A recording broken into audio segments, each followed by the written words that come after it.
Hello friends, आज हम इस वीडियो में महेश कुमार बनवाल की एनसीईआरटी पर आधारित समान अध्ययन बुक जो कि 8वीं सीरीज के नाम से आई है, उस किताब से हम विश्व का भूगोल अध्याय 10 जल मंडल से संबंधित महत्वपूर्ण प्रश्नों को डिस्कस करेंगे जो आने वाले किसी भी एग्जाम में आपको हेल्प करेगा।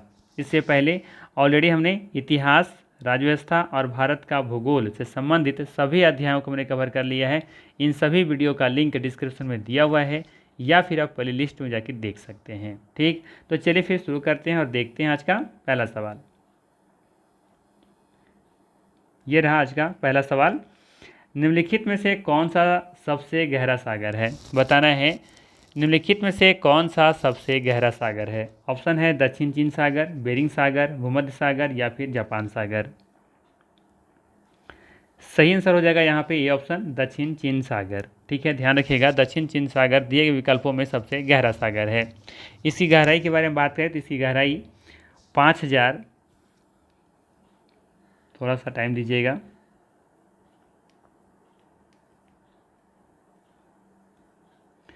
5016 मीटर है। ठीक है, जबकि बेरिंग सागर के बारे में बात करें तो इसकी गहराई 4773 मीटर है। 4773 मीटर है। वहीं बात करें जापान सागर के बारे में तो इसकी गहराई 3440 के लगभग में है। इसकी थोड़ा सा देख लीजिएगा, बट इसकी जो गहराई है वो 3440 मीटर अप्रॉक्स है। ठीक है, वहीं बात करें भूमध्य सागर तो भूमध्य सागर के बारे में आप लोग कई बार पढ़ चुके हैं कि 4632 इसकी मीटर गहराई है। 4632 मीटर है ना, ये तो सभी को पता होगा भूमध्य सागर के बारे में। ठीक है, तब देखेंगे दिए गए विकल्पों में से सबसे ज़्यादा जो गहरा है वो कौन सा है, दक्षिण चीन सागर है। और ये भी याद रख सकते हैं कि ये जो है ना आपका दक्षिण चीन सागर, ये चीन के दक्षिण में स्थित है, प्रशांत महासागर, तो उसी का एक ये भाग है, ध्यान रखिएगा। ठीक है, दक्षिण चीन सागर प्रशांत महासागर का भाग है, ये आपको याद रखनी है। ठीक, चलिए लेते हैं अगला सवाल। अगला सवाल है आंतरिक सागर है या फिर स्थल रुद्ध सागर है, कौन सा है? सफ़ेद सागर, पीला सागर, कैस्पियन सागर या फिर जापान सागर। सही आंसर हो जाएगा यहाँ पे कैस्पियन सागर। कैस्पियन सागर एक स्थल रुद्ध सागर है या फिर आंतरिक सागर है। आंतरिक सागर ऐसे सागर को कहते हैं जो तीन ओर से स्थल भाग से घिरा हुआ होता है। ठीक है, और अब देखेंगे कैस्पियन सागर में ही वोल्गा नदी आके गिरती है। ठीक है, ये विश्व की सबसे बड़ी झील है क्योंकि इसका क्षेत्रफल 3,71,000 वर्ग किलोमीटर है। ठीक है, इसी झील के बृहत आकार के कारण ही इसे सागर कहा जाता है। ठीक है, तो यहाँ पे सही आंसर है सी ऑप्शन। अगला सवाल है निम्नलिखित में से कौन सा देश युग्म अरल सागर के किनारे स्थित है? बताना है दिए गए ऑप्शन में से कौन सा देश युग्म अरल सागर के किनारे स्थित है। ऑप्शन दे रखा है कजाकिस्तान, उज्बेकिस्तान, कजाकिस्तान, तुर्कमेनिस्तान या फिर अजरबैजान, उज्बेकिस्तान या फिर कजाकिस्तान, रूस। सही आंसर है यहाँ पे ये ऑप्शन कजाकिस्तान और उज्बेकिस्तान। ठीक है, अरल सागर मध्य एशिया में स्थित एक प्रमुख झील है जो कि कजाकिस्तान एवं उज्बेकिस्तान की सीमा को स्पर्श करता है। ठीक है, तो यहाँ पे ये ऑप्शन बिल्कुल सही होगा। अगला सवाल है इटली, सिसिली, सार्डिनिया एवं कोर्सिका से घिरे सागर का नाम क्या है? तो इसका नाम है, याद रखिएगा, टायरेनियन सागर। ठीक है, टायरेनियन सागर, डी ऑप्शन यहाँ पे बिल्कुल ही करेक्ट हो जाएगा। ठीक है,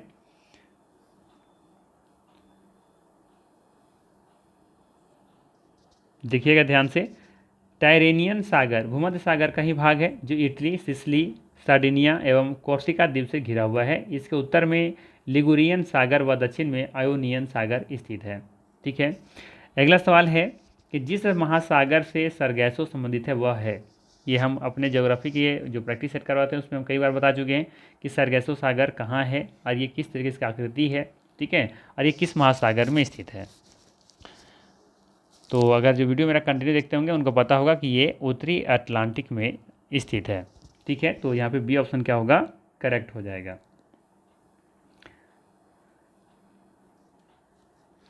सरगैसो सागर उत्तरी अटलांटिक महासागर में 20 डिग्री से 40 डिग्री उत्तरी अक्षांश तथा 35 डिग्री से 75 डिग्री पश्चिमी देशांतरों के मध्य चारों ओर से ये प्रवाहित होने वाली जलधाराओं गल्फ स्ट्रीम, कनारी तथा उत्तरी विषुवत रेखा रेखीय जलवायु जलधाराओं के मध्य स्थित शांत जल क्षेत्र है। इस सागर में घास की मोटी परत तैरती रहती हैं जिसको पुर्तगाली भाषा में सरगैसम कहते हैं।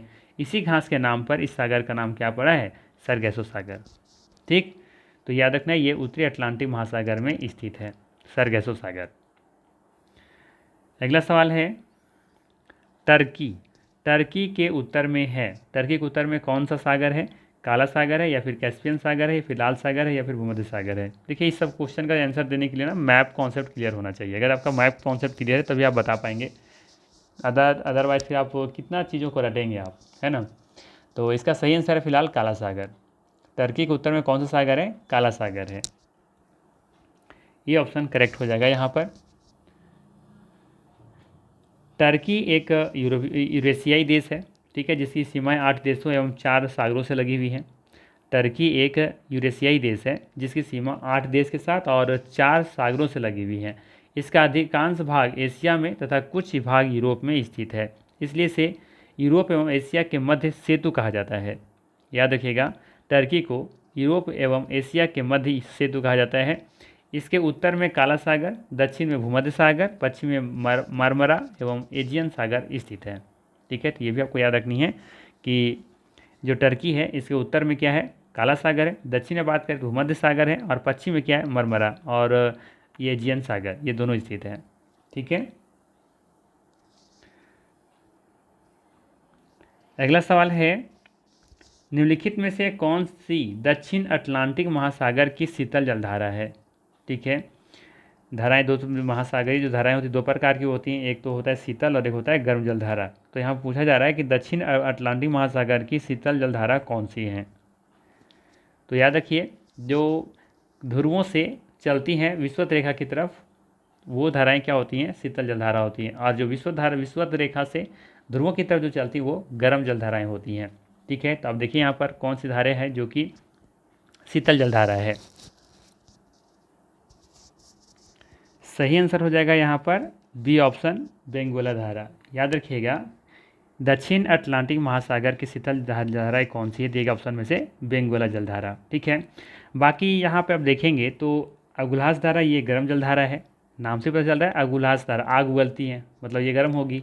ठीक है, मतलब याद करने का तरीका बता रहे हैं। अगुल्हास धारा ये गर्म जलधारा है, ब्राज़ील धारा भी गर्म जलधारा है, कनारी जलधारा ये कनारी जो धारा है ना ये ठंडी है। ठीक है, ये क्या है? ये ठंडी जलधारा है। ठीक है, ये ठंडी जलधारा है, लेकिन यहाँ पे भी ध्यान रखिएगा, ठंडी कह सकते हैं या शीतल जलधारा कह सकते हैं, लेकिन याद रखिएगा ये दक्षिण अटलांटिक महासागर की शीतल जलधारा नहीं है, ये उत्तरी अटलांटिक महासागर की शीतल जलधारा है, कनारी धारा। ठीक है, इसलिए ये ऑप्शन यहाँ पे नहीं होगा।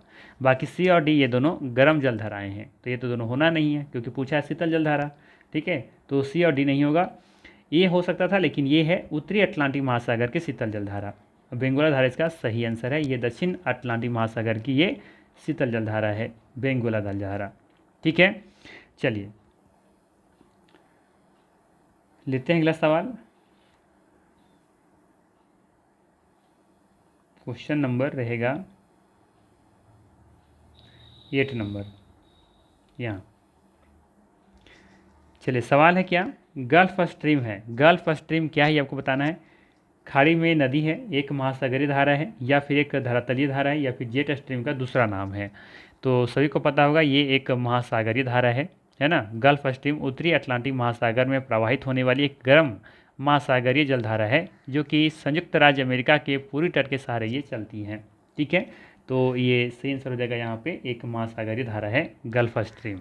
ठीक है, चलिए लेते हैं सवाल नंबर 9। सवाल है कि महासागर में ज्वार भाटा की उत्पत्ति होती है, कैसे होती है? सूर्य के प्रभाव से या फिर पृथ्वी की घूर्णन गति से या फिर चंद्रमा के प्रभाव से या फिर गुरुत्वाकर्षण, अभिकेंद्रीय बल तथा अपकेंद्रीय बल से। तो सीधा सा इसका रीजन क्या है? गुरुत्वाकर्षण, अभिकेंद्रीय बल या फिर अपकेंद्रीय बल की वजह से। डी ऑप्शन यहाँ पे करेक्ट होगा। ये वजह है महासागरों में ज्वार भाटा की उत्पत्ति होने का कारण, गुरुत्वाकर्षण, अभिकेंद्रीय बल तथा अपकेंद्रीय बल। ठीक है,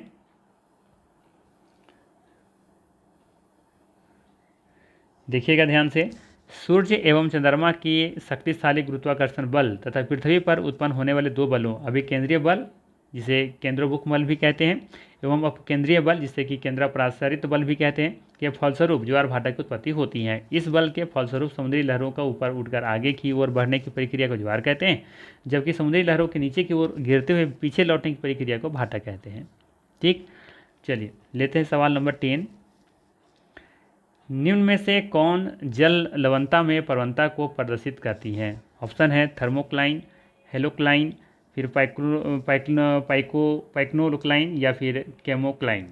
सही आंसर होगा इसका बी ऑप्शन, हेलोक्लाइन। ठीक है, महासागर का वह क्षेत्र जहां गहराई के साथ साथ लवणता की प्रवणता में तीव्रता देखने को मिलती है, वृद्धि होती है, ऐसी स्थिति को ही हेलोक्लाइन कहलाता है या फिर हेलोक्लाइन कहते हैं। ठीक है, तो बी ऑप्शन यहाँ पे सही होगा। ठीक है, साथ ही साथ ये लाइन जरूर याद रखिएगा, समुद्री लवणता का मापन सेलिनोनेक्टर यंत्र द्वारा किया जाता है। अगर सवाल पूछा जाए कि समुद्री लवणता के मापन यंत्र क्या है तो उसका नाम है सेलिनोनेक्टर। ठीक है, चलिए सवाल नंबर 11 है, सागरीय लवणता का मुख्य स्रोत क्या है? सागरीय लवणता का मुख्य स्रोत क्या है? नदियां हैं, भूमि है, पवन है या फिर ज्वालामुखी से निस्सित राख है? तो याद रखिएगा सही आंसर होगा भूमि, लैंड इसका सही आंसर हो जाएगा। ठीक है, देखिए ध्यान से, भूमि सागरीय लवणता का मुख्य स्रोत है, जबकि नदियां लवणता को सागर तक पहुंचाने वाले कारकों में प्रमुख है। महासागरों, सागरों तथा झीलों में लवणता की मात्रा को प्रभावित करने वाले कारकों को लवणता नियंत्रक कारक कहते हैं। ठीक है, सिंपल से कह रहा है कि महासागरों, सागरों तथा झीलों में लवणता की मात्रा को प्रभावित करने वाले कारकों को लवणता नियंत्रक कारक कहते हैं।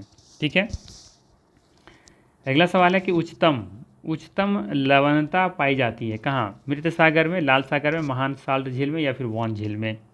सही आंसर हो जाएगा वॉन झील। ठीक है, ध्यान रखिएगा, वॉन झील में उच्चतम लवणता पाई जाती है। ठीक है, तुर्की में स्थित है ना वॉन झील, तुर्की में स्थित है वॉन झील। यहाँ पे देखेंगे कि विश्व के सभी सागरों एवं झीलों में सर्वाधिक लवणता यहाँ पे पाई जाती है। कई बार हम अपने वीडियो में बता चुके हैं कि यहाँ पर इस वॉन झील में 330%, कितना 330% लवणता देखने को मिलती है, जो कि सर्वाधिक है पूरे वर्ल्ड में। ठीक है, इसके पश्चात नंबर आता है मृत सागर का।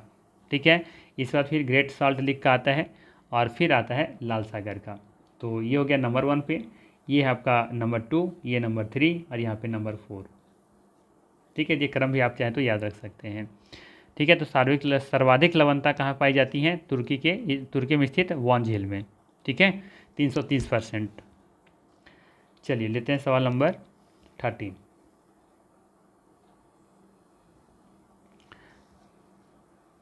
सवाल है कि समुद्र में घनत्व बढ़ता है तो ऐसे में लवणता तथा गहराई कम होती है। लवणता बढ़ती है किंतु गहराई कम होती है। लवणता और गहराई दोनों बढ़ती हैं। लवणता घटती है और गहराई बढ़ती है। सवाल क्या है कि समुद्र में घनत्व बढ़ता है तो ऐसे में क्या होता है? दिए गए ऑप्शन में से बताना है। सही आंसर होगा सी ऑप्शन। ठीक है, लवणता और गहराई ये दोनों बढ़ती हैं। समुद्र में अगर घनत्व बढ़ता है तो इसका मतलब ये है कि लवणता और गहराई दोनों बढ़ती हैं। ठीक है, समुद्र में जल के घनत्व का बढ़ना लवणता में वृद्धि का सूचक होता है, अर्थात सागरीय लवणता में वृद्धि के कारण जल का घनत्व भी बढ़ता है। लवणता अधिक होने से सागर से वाष्पीकरण की दर भी कम हो जाती है। सवाल नंबर 14 है, पृथ्वी की सतह का वह भाग जो पानी से ढका है लगभग कितना ढका हुआ है? तो ये तो क्लास 6-7 से हम लोग पढ़ते आ रहे हैं कि 2/3 ढका हुआ है। ठीक है, सी ऑप्शन सही होगा। ठीक है, पृथ्वी की सतह पर पानी से ढका भाग लगभग 2/3 है, या फिर कह सकते हैं 71% है लगभग। जल की अधिकता के कारण ही पृथ्वी अंतरिक्ष से कैसे दिखता है? नीले कलर का दिखता है, इसलिए इसे नीला ग्रह भी कहते हैं। तो इसे तो कॉन्सेप्ट बहुत पहले आप लोग सुन चुके हैं, पढ़ चुके हैं, ज़्यादा डिस्कस करने की जरूरत नहीं है। सवाल नंबर लेते हैं 15। समुद्र तल पर पृथ्वी के केंद्र के सबसे निकट स्थान है। बताना है समुद्र तल पर इस पृथ्वी के केंद्र के सबसे निकट स्थान कौन सा है? उत्तरी ध्रुव, मकर रेखा, कर्क रेखा या फिर भूमध्य रेखा? सवाल क्या है, समुद्र तल पर पृथ्वी के केंद्र के सबसे निकट स्थान कौन सा है?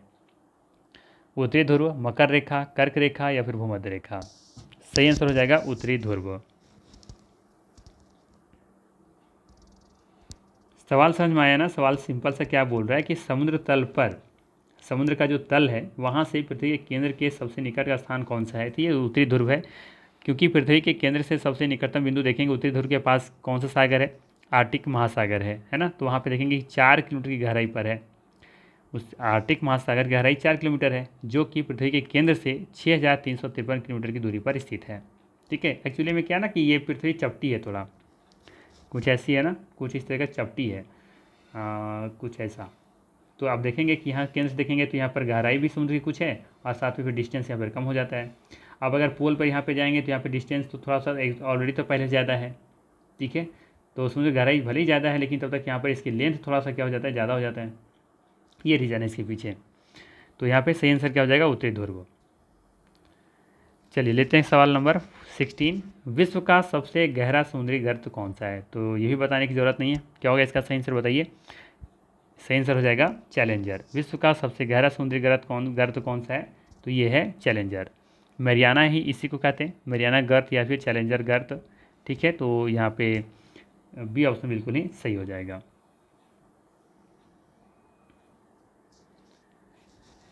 देख सकते हैं यहाँ मैरियाना या चैलेंजर गर्त फिलीपींस के समीप मैरियाना द्वीप के पूर्वी भाग पर चाप आकार में प्रशांत महासागर में ये फैला हुआ है। यह विश्व का सबसे गहरा गर्त है, जिसकी गहराई कितनी है? 11,022 मीटर। किलोमीटर नहीं बता दीजिएगा, 11,022 मीटर है इसकी गहराई। ठीक है, मैरियाना गर्त का या फिर चैलेंजर गर्त का। चलिए अगला सवाल लेते हैं। अगला सवाल है, मलक्का जलसंधि में आने जाने की सुविधाएं हैं। बताना है कि मलक्का जलसंधि में आने जाने की सुविधाएं हैं कहाँ से कहाँ तक?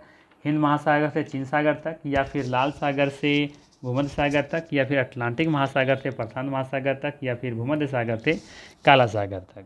तो कई बार आप लोग पढ़े होंगे मलक्का जलसंधि के बारे में। ये हिंद महासागर से चीन सागर तक जाने की सुविधाएं प्रदान करता है। तो ये ऑप्शन यहाँ पे सही होगा।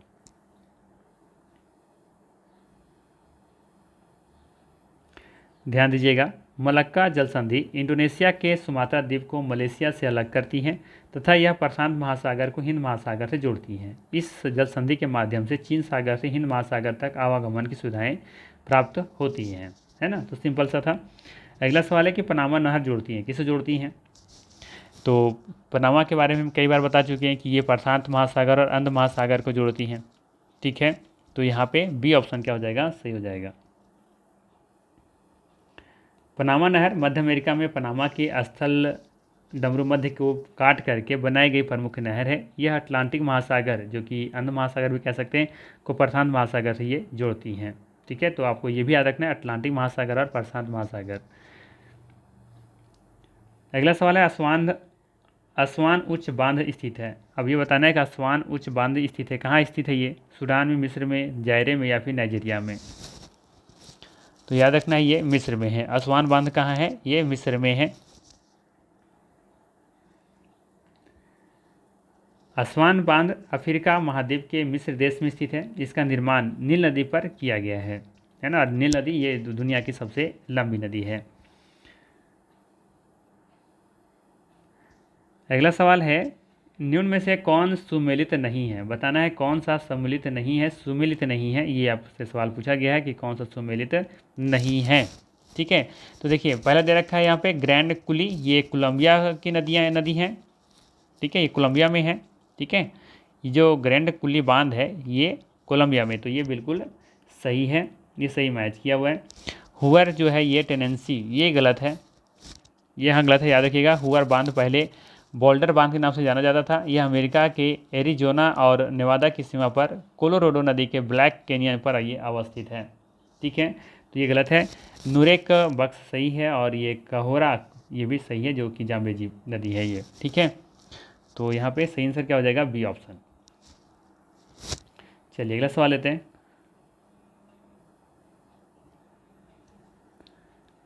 अगला सवाल है, अरब सागर के पानी का औसतन खारापन है। बताना है अरब सागर के पानी का औसतन खारापन कितना है? तो याद रखिएगा ये 35 पीपीटी है। ठीक है ना, तो यहाँ पे बी ऑप्शन बिल्कुल ही सही होगा। यहाँ पे पीपीटी का अर्थ है, पी फोर होगा पार्ट, पर 1000। ठीक है, ध्यान रखिएगा पीपीटी का फुल फॉर्म क्या है, पार्ट्स पर 1000 अर्थात प्रति 1000 भाग। तो अरब सागर के खारे ये अरब सागर के पानी का औसतन खारापन कितना है, तो ये 35 पीपीटी है। ठीक है, पार्ट्स पर 1000 याद रखिएगा, इसका फुल फॉर्म होता है। अगला सवाल लेते हैं। अगला सवाल है, महासागर में ऊंची जल तरंगे कैसी होती हैं? महासागर में ऊंची जल तरंगे कैसी होती हैं? भूकंप से, सूर्य से, तारों से या फिर चंद्रमा से? तो सभी को पता होगा ये चंद्रमा से होगा इसका सही आंसर, है ना। महासागर में ऊंची जल तरंगे चंद्रमा से होती हैं। चंद्रमा पृथ्वी के अन्य तारों की अपेक्षा अधिक निकट है, अतः वह पृथ्वी के गुरुत्वाकर्षण बल को ज़्यादा प्रभावित करता है। इसी कारण से महासागरों में ऊंची तरंगें उत्पन्न होती हैं। चंद्रमा की ज्वारो उत्पादक शक्ति सूर्य की तुलना में 2.17 गुना अधिक है।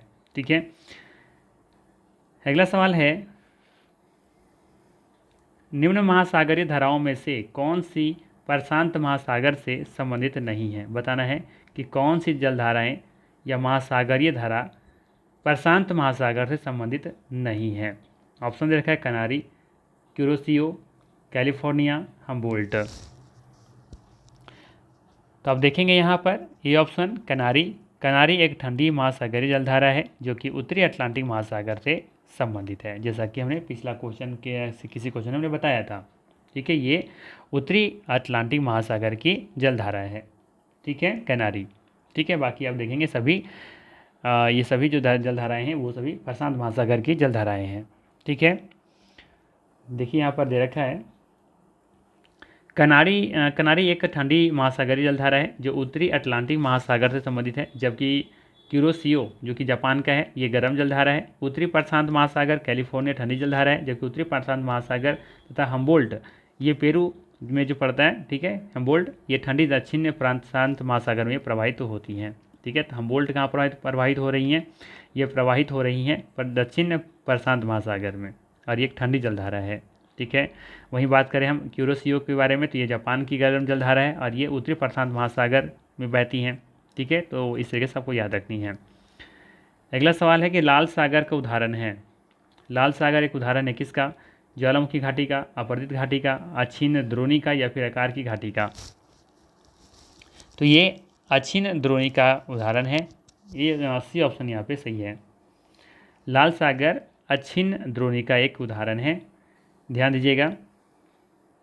लाल सागर एक अक्षीण द्रोणी का उदाहरण है। ठीक है, जो अरब और अफ्रीका के बीच स्थित है। इस क्षेत्र में चुंबकीय विसंगति का निर्धारण किया गया है। लाल सागर के आसपास वर्ष भर उच्च तापमान रहने के कारण यही मरुस्थलीय जलवायु देश वाले देश स्थित हैं। इसके किनारे जिद्दा, हिजाज, मिस्र, पोर्ट सुडान, स्वेज और अकाबा आदि नगर अवस्थित हैं। याद रखना है, लाल सागर के आसपास वर्ष भर उच्च तापमान रहने के कारण यही मरुस्थलीय जलवायु वाले देश स्थित हैं। इनके भी किनारे जिद्दा, हिजाज, मिस्र, पोर्ट सुडान, स्वेज और अकाबा आदि नगर यहाँ पे स्थित हैं। ठीक है, तो ये था महत्वपूर्ण 24 प्रश्न। अगर वीडियो अच्छा लगा तो लाइक ज़रूर कीजिएगा, चैनल पर नए हैं तो सब्सक्राइब कीजिएगा। बाकी फिर हम लोग मिलते हैं इसी तरह के नेक्स्ट वीडियो में। Thanks for watching.